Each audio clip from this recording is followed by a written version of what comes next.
दिव्यांगजन आयुक्त ने कहा कि 31 दिसंबर तक दिव्यांग फ्रेंडली बनेंगे प्रदेश के सभी सरकारी कार्यालय। दिव्यांगों के लिए होगी रैंप की व्यवस्था।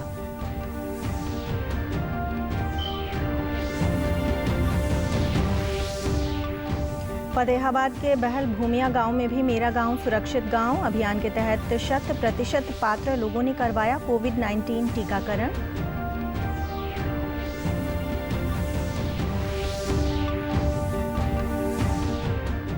प्रदेश में सरकारी विद्यालयों में प्रवेश के मामले में नूंह अव्वल। जिले में 2 लाख से अधिक विद्यार्थियों ने लिया सरकारी विद्यालयों में दाखिला।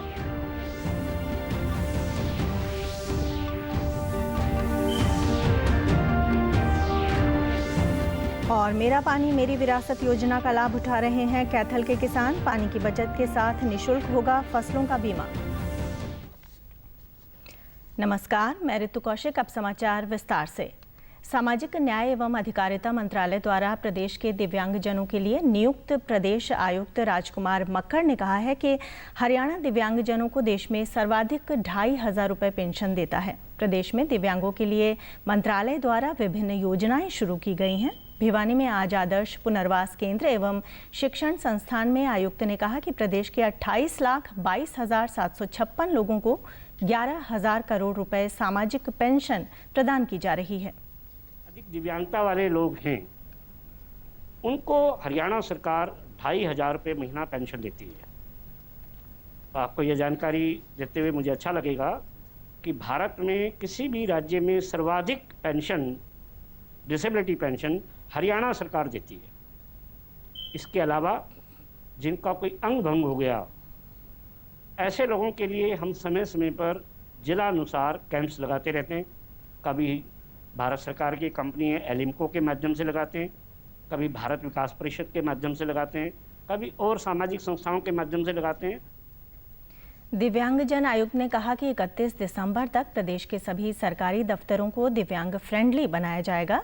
दिव्यांगों को किसी भी सरकारी दफ्तरों में पहुंचने के लिए रैंप की व्यवस्था की जाएगी। इसके अलावा पेट्रोल पंप और विद्यालयों में भी रैंप की व्यवस्था की जा रही है।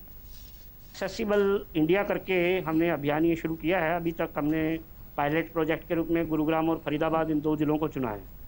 31 दिसंबर 2021 तक हम गुरुग्राम और फरीदाबाद की तमाम पब्लिक बिल्डिंग्स को दिव्यांग फ्रेंडली बनाएंगे, एक्सेसिबल बनाएंगे।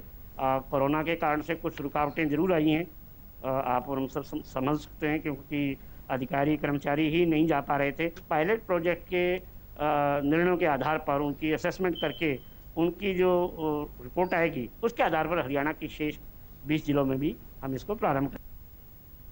वैश्विक महामारी कोरोना से बचाव के लिए सरकार द्वारा शुरू किए गए अभियान मेरा गांव सुरक्षित गांव के तहत फतेहाबाद के गांव बहल भूमिया के 100% पात्र लोगों ने कोरोना वैक्सीन की पहली खुराक ले ली है।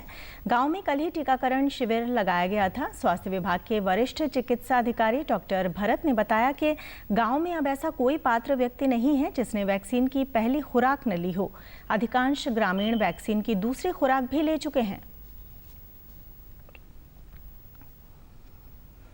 करने का उसमें बैल में गाँव हमारा 100% वैक्सीनेट हो गया है, जिसमें लगभग 45 से 50 हाउसेस का गांव है ये, जिसमें लगभग 190 के अराउंड बेनिफिशरीज थे, जिसका 100% फर्स्ट डोज वैक्सीनेशन कर दिया गया है। तो इससे गांव का जो प्रोटेक्शन है फर्स्ट डोज का वो अच्छी तरह से मिलेगा लोगों को और कोरोना से बचेंगे। तो वो से काफ़ी सहयोग मिला, लोग जागरूक होकर कुछ काफ़ी पहले लगवा चुके थे थोड़े बहुत, और बाकी बाद में लोग जैसे ही हमने टीम पहुंची हमारी तो उन्होंने बहुत ज़्यादा सहयोग किया है वहाँ के सरपंच ने, लोगों ने। सरपंच जितेंद्र कुमार ने बताया कि प्रशासन के जागरूकता अभियान के तहत टीके के प्रति भ्रांतियां दूर हुई और लोगों ने टीका लगवाया। टीका लगवाने वाले लोगों ने कहा कि कोरोना की तीसरी संभावित लहर से बचाव के लिए सभी लोगों को उनके गाँव की तरह बढ़ चढ़कर वैक्सीनेशन करवाना चाहिए। सरकार का और हरियाणा सरकार का तहे दिल से धन्यवाद करते हैं और लोगों से अपील करते हैं कि आप ज़्यादा से ज़्यादा जितनी भी ज़्यादा संख्या होती है वैक्सीनेशन लगवाएं और जो ये गलत भ्रम फैला हुआ है लोगों में इसको दूर करें। ऐसा कुछ नहीं है, वैक्सीनेशन से कोई साइड इफ़ेक्ट नहीं है। इसको लगाने से सभी का स्वास्थ्य ठीक रहता है, किसी प्रकार की कोई भी दिक्कत नहीं है। जैसे सरकार ने हमारे लिए किया है बहुत अच्छा है और पब्लिक की स्वास्थ्य के लिए ये जरूरी है। हमने सभी ने वैक्सीनेशन करवाया है, हमें किसी प्रकार की कोई दिक्कत नहीं हुई। और हमारा भी यही कहना है कि सभी को इसमें बढ़ चढ़ कर हिस्सा लेना चाहिए। प्रदेश भर में नूंह जिले के सरकारी विद्यालयों में सबसे अधिक विद्यार्थियों ने प्रवेश लिया है। सरकारी विद्यालयों में दाखिले के मामले में नूंह प्रदेश में अव्वल पायदान पर आ गया है। जिले में इस बार 2 लाख से अधिक विद्यार्थियों ने सरकारी स्कूलों में शिक्षा ग्रहण करने में रुचि दिखाई है। जिला मौलिक शिक्षा अधिकारी अनूप सिंह जाखड़ ने बताया कि इस जिले में अब लोगों में पढ़ाई के प्रति जागरूकता बढ़ रही है और लोग अपने बच्चों को सरकारी विद्यालय में प्रवेश दिलाने में रुचि ले रहे हैं। उन्होंने कहा कि जो विद्यार्थी अभी तक दाखिला नहीं करवा पाए हैं, उनके अभिभावकों से बात कर उन्हें भी विद्यालय में प्रवेश लेने के लिए जागरूक किया जाएगा। अभिभावकों ने बताया कि यहाँ शिक्षा के स्तर में सुधार होने से सरकारी स्कूलों में दाखिलों की संख्या में वृद्धि हुई है, जो जिले के विकास में अच्छा संकेत है। जिला मेवात अव्वल है पूरे हरियाणा के अंदर दाखिलों के अंदर। आज हमारे 2,11,000 बच्चे क्रॉस हो चुके हैं पहली से 12वीं के अंदर। मतलब पूरे स्टेट के अंदर, पूरे राज्य में दाखिलों के ऊपर हम अव्वल हैं। 2,11,000 हमारा टारगेट भी 2.25 लाख के लगभग है कि 2,20,000 या 22,000 दाखिले हों, क्योंकि पहली में भी दाखिले बाकी हैं। कुछ बच्चे जो बाहर घूम रहे हैं, जो कभी किसी स्कूल में नहीं गए, उनको ब्रिज कोर्स कराने के लिए भी हम तत्पर हैं और उनको एडमिट कराया जाएगा। सर पहली से 5वीं तक हमारे पास 1,19,000 बच्चे हैं। 6ठी से 8वीं तक 55,000 क्रॉस कर चुके हैं हम, और ऐसे ही 9वीं से 12वीं तक लगभग 37,500 बच्चे हमारे यहाँ हैं, जो पिछले सालों की 3 सालों की तुलना में काफ़ी अधिक है। देखो जी, मेवात क्षेत्र में मेवात इलाका बहुत पिछड़ा हुआ इलाका है पढ़ाई लिखाई के बारे में, और इस बार मेवात इलाके में बच्चों का जो एडमिशन हुआ है बहुत अच्छे समय पे ज़्यादा हुआ है, और जो बच्चों के माता पिता हैं उनने भी बढ़िया योगदान दिवाए है उनमें एडमिशन कराने में। और इससे मेवात में इससे ज़्यादा और कोई खुशी नहीं हो सकती जो बच्चों को इतनी भारी संख्या में एडमिशन हुए हैं। अगर पिछले साल की तुलना में देखी जाए तो कोविड का इतना प्रकोप था कि समय पर एडमिशन नहीं हो पाया है, और इस बार अच्छा एडमिशन हुआ है। यहाँ लॉकडाउन चलते हुए भी काफ़ी संख्या में दाखिले हुए हैं, और अगर दाखिले होंगे तो शिक्षा का स्तर बढ़ेगा, और शिक्षा का स्तर बढ़ेगा जैसे ही मेवात आगे बढ़ेगा और शिक्षा में सुधार आएगा। इसको देखते हुए पिछड़ा इलाका है और मेवात में काफ़ी संख्या में दाखिले हुए हैं। प्रदेश में पानी की बचत करने और फसल विविधीकरण को बढ़ावा देने के लिए लागू मेरा पानी मेरी विरासत योजना से किसान अपनी आमदनी बढ़ा सकते हैं। योजना के तहत जिन किसानों ने पिछले वर्ष अपने खेत में धान की रोपाई की थी और वो इस वर्ष उसी खेत में वैकल्पिक फसल की खेती करते हैं, तो उन्हें 7,000 रुपये प्रति एकड़ प्रोत्साहन राशि दी जाएगी। कैथल के जिला बागवानी अधिकारी ने बताया कि इस वर्ष जिले में धान की जगह अन्य फसलों की खेती करने के लिए 13,000 एकड़ का लक्ष्य रखा गया है। किसान द्वारा धान की जगह पर उगाई गई अन्य फसलों को सरकार द्वारा न्यूनतम समर्थन मूल्य पर खरीदा जाएगा। प्रधानमंत्री फसल बीमा योजना के तहत उनकी फसलों का निःशुल्क बीमा भी किया जाएगा।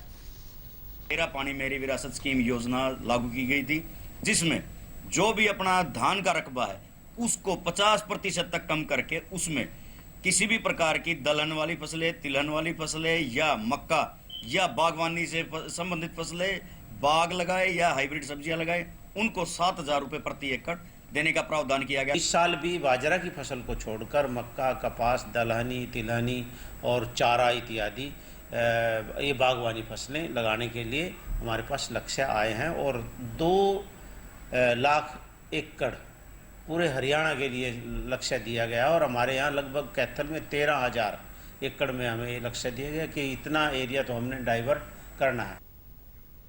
किसानों ने बताया कि इससे आने वाली पीढ़ी के लिए पानी की बचत भी होगी और फसल चक्र अपनाने से जमीन की उपजाऊ शक्ति बढ़ेगी। मेरी विरासत सरकार ने जो योजना चलाई है ये बहुत बढ़िया योजना है, क्योंकि हमारा पानी बचेगा तो हम जिंदा रहेंगे। पानी नहीं है तो जिंदा कैसे रहेंगे। पानी हमारी एक ऐसी धरोहर है, हर चीज़ के खाने के बगैर भी थोड़ा बहुत रह सकता है और कुछ खा सकता है, लेकिन पानी के बगैर कोई जिंदा नहीं रह सकता। धान की बजाय हम किसी अन्य फसल जैसे कि बागवानी फसलों की खेती करें तो उसके ऊपर सरकार 7,000 रुपये प्रति एकड़ के हिसाब से देती है, जो हमें पिछली साल मिले थे। और मैंने अभी अपने 5 किले हैं हमारे, उनमें सभी में सब्जी ही लगाई हुई थी धान की जगह, और मुझे उसका लाभ मिला है और बहुत अच्छी योजना है। डीडी न्यूज़ हरियाणा पर देश और प्रदेश से जुड़ी खबरों को विस्तार से जानने के लिए आप हमारे साथ फेसबुक, ट्विटर और यूट्यूब के माध्यम से भी जुड़ सकते हैं। हमसे जुड़ने के लिए आप हमारे सोशल मीडिया हैंडल को भी फॉलो कर सकते हैं। अब आप अपने मोबाइल फ़ोन से QR कोड स्कैन कर हमारे यूट्यूब चैनल पर सीधे पहुंच सकते हैं। आज महान संत और भारतीय दर्शन के प्रतीक पुरुष स्वामी विवेकानंद की पुण्यतिथि है। इस अवसर पर उपराष्ट्रपति एम वेंकैया नायडू ने उन्हें श्रद्धांजलि देते हुए ट्वीट संदेश में कहा कि देश के सबसे प्रसिद्ध आध्यात्मिक गुरुओं में एक स्वामी विवेकानंद भावुक, राष्ट्रवादी, दूरदर्शी विचारक, उत्कृष्ट वक्ता और असाधारण बुद्धिजीवी थे। उन्होंने सार्वभौमिक भाईचारे और विश्व शांति को बढ़ावा देने का प्रयास किया। उपराष्ट्रपति ने कहा कि स्वामी विवेकानंद ने महान भारत और इसकी समृद्ध संस्कृति की ओर दुनिया का ध्यान आकर्षित करने में महत्वपूर्ण भूमिका निभाई। उनका प्रतिष्ठित जीवन और बहुमूल्य शिक्षाएं सभी के लिए मार्गदर्शक बनी हुई हैं। केंद्रीय सूचना एवं प्रसारण मंत्री प्रकाश जावड़ेकर ने स्वामी विवेकानंद की पुण्यतिथि पर ट्वीट कर कहा कि विश्व को शांति और समता का संदेश देने वाले एवं प्रत्येक व्यक्ति के जीवन को प्रकाशमय एवं प्रेरित करने वाले स्वामी विवेकानंद जी को उनकी पुण्यतिथि पर विनम्र श्रद्धांजलि। प्रधानमंत्री नरेंद्र मोदी की कोरोना संक्रमण पर काबू पाने के लिए अफवाहों पर ध्यान न देते हुए वैक्सीन लगवाने की अपील का असर दिखाई देने लगा है। पलवल जिले में टीकाकरण के लिए लोगों का रुझान लगातार बढ़ रहा है। सामाजिक और धार्मिक संस्थाओं द्वारा शहर में प्रतिदिन टीकाकरण शिविर लगाए जा रहे हैं। Civil surgeon doctor Brahmdeep Singh ने बताया कि जिले में विशेष अभियान चलाकर दिव्यांगों, ऑटो चालकों, थैलेसीमिया से पीड़ित लोगों को भी वैक्सीन लगाई गई है। जिले में कोरोना टीके की लगभग 3 लाख खुराक दी जा चुकी हैं। लोगों के सहयोग से वैश्विक महामारी कोरोना पर नियंत्रण पाया जा सकता है। जो कोविशील्ड और कोवैक्सीन दोनों अवेलेबल है। इस समय हम कोवैक्सीन जो है सेकेंड डोज के लिए लगा रहे हैं और 70 स्टेशन ऐसे बनाए गए हैं वैक्सीनेशन के लिए जहाँ पे लगातार वैक्सीनेशन चलती है। इसके अलावा कुछ एक्स्ट्रा सेशंस भी लगाए जाते हैं जो कैंप के माध्यम से लगाए जाते हैं और इवन ऑटो ड्राइवर्स के लिए भी इस तरह के सेशंस बनाए जा रहे हैं जिसमें कि ऑटो ड्राइवर्स को वॉक थ्रू के थ्रू बुलवाया जाता है, वो अपनी वैक्सीनेशन करवाते हैं। उसमें चाहे वो खुद हो चाहे उसमें बैठी हुई सवारी हो, उन्हें इसमें जोड़ा जाए। हैंडीकैप लोगों के लिए भी जो डिसेबल्ड है, जो नहीं आ पाते हैं, उनके लिए गाड़ियों का प्रावधान किया गया था। थैलेसीमिया के मरीजों के लिए भी इसी प्रकार से उनके लिए भी गाड़ी का पिक एंड ड्रॉप का प्रावधान किया गया था। हर बुजुर्गों के लिए भी यही सुविधा रहती है कि उनके नियर बाय जो भी नियरेस्ट स्टेशन है वहाँ पर वैक्सीन उपलब्ध कराई जाए। कुछ एरिया ऐसे हैं जहाँ पे अभी भी जागरूकता में कमी है, खासतौर से हथीन क्षेत्र में। उनसे मैं अपील करना चाहूँगा कि अपने मन में जो भी झिझक है वो ख़त्म करें और कोविड से लड़ने के लिए एक प्रभावी तरीका है वैक्सीनेशन जल्द से जल्द करवाएं और अपने आप को इससे बीमारी से सुरक्षित बनाएं। लाभार्थियों ने बताया कि वैक्सीन लगवाने के बाद उन्हें स्वास्थ्य से संबंधी कोई परेशानी नहीं हुई। कोरोना महामारी के प्रसार को रोकने के लिए सभी को टीकाकरण करवाना चाहिए। 15 मई को लगवाई थी और आज मेरी सेकंड डोज कोवैक्सीन की लगी है। नहीं, कोई दिक्कत नहीं, नॉर्मल है सब कुछ। तो जाके रेस्ट करना होता है, रेस्ट कर लेते हैं 2-3 घंटे तो सही हो जाता है। वैक्सीन लगवाओ ज़्यादा से ज़्यादा और अपने कोरोना से बचाव रखें। मैंने आज सेकंड डोज लगवाया है कोवैक्सीन का। मेरी पहली डोज 15 मई को लगी थी। मेरा यही कहना है कि सब अपनी वैक्सीन टाइमली लगवाएं और ज़रूर लगवाएं। मैं अल्लिका से हूँ। मैंने कोरोना की पहली वैक्सीन लगवाई है और बचाव के लिए मैं लोगों से ये अनुरोध करता हूँ कि वैक्सीन लगवाएं। लोगों को कोविड वैक्सीन लगवाने के लिए प्रेरित करने के उद्देश्य से सिरसा की हलवाई यूनियन ने अनूठा निर्णय लिया है। वैक्सीन लगवा चुके लोगों को मिठाई की खरीद पर 5% छूट दी जा रही है। उपायुक्त ने बताया कि जिला प्रशासन द्वारा वैक्सीन लगवाने के लिए लोगों को प्रेरित किया जा रहा है। इसी कड़ी में उन्होंने हलवाई यूनियन को अपने सारे कर्मचारियों का टीकाकरण करवाने को कहा था। साथ ही यूनियन से आह्वान भी किया कि वैक्सीनेशन करवा चुके ग्राहकों को कुछ छूट दें जिससे और अधिक लोग टीकाकरण करवाने के लिए प्रेरित हों। इनसे आग्रह करा कि अगर आप अपना जो MRP होता है उस पर अगर 5% ऑफ उन व्यक्तियों को दे पाए जो कि वैक्सीनेटेड है और वो वैक्सीनेशन का जो प्रमाण पत्र है वो मोबाइल पे दिखाना, जो डिस्काउंट है 5% का वो वहाँ पे अवेल कर पाएंगे। यूनियन के सदस्य राजेश चावला ने कहा कि प्रशासन के सुझाव पर अमल करते हुए छूट देने का निर्णय लिया गया है। इसका उद्देश्य लोगों को कोविड वैक्सीन लगवाने के लिए प्रेरित करना है। ग्राहकों ने कहा कि इस महामारी के दौर में हलवाई यूनियन द्वारा लोगों को कोविड टीकाकरण के प्रति जागरूक करने के लिए अच्छा फैसला लिया गया है। कोरोना के खिलाफ जो जंग लड़ी जा रही है उसके लिए वैक्सीनेशन करवाना बहुत ज़रूरी है। इसलिए हमने आज ये डिसाइड किया है जो भी वैक्सीनेशन करवाया होगा जिसने उसको 5% स्पेशल डिस्काउंट दिया जाए। जागरूकता का कार्यक्रम है और बहुत अच्छी सोच है।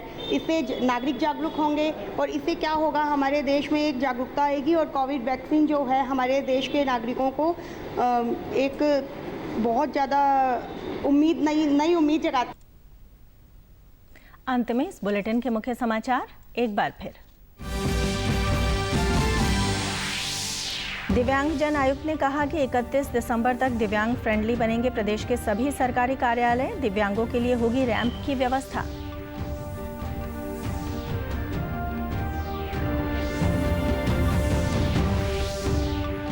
फतेहाबाद के बहल भूमिया गांव में भी मेरा गांव सुरक्षित गांव अभियान के तहत 100% पात्र लोगों ने करवाया कोविड-19 टीकाकरण।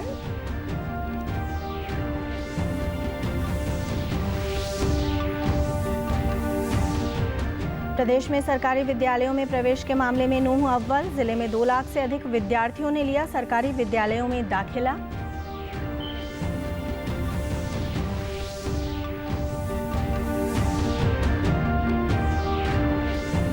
और मेरा पानी मेरी विरासत योजना का लाभ उठा रहे हैं कैथल के किसान। पानी की बचत के साथ निःशुल्क होगा फसलों का बीमा।